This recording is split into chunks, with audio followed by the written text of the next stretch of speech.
All right, my Xr650l just died. It's the third time it's done it. I thought it was the battery cable. It's actually this right here. This prong is not holding in this plug all the way, and it's making the bike die. This little connection right here into this box that sits by the battery won't run without this. And that little clip right there was loose. So every time you'd move it, it would die. It's got to be clipped in all the way.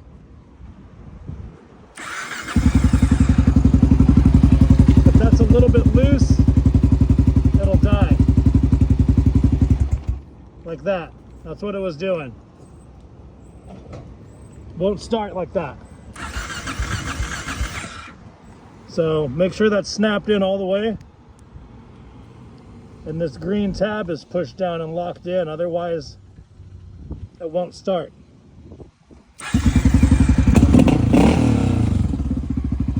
Now that's the problem. If your bike is dying intermittently, I'm going to go and get a zip tie and zip tie that down, otherwise it's just going to rattle out.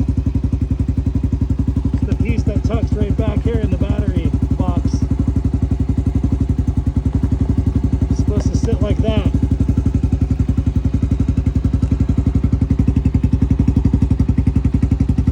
Bike is dying intermittently and nothing's wrong with it. It charges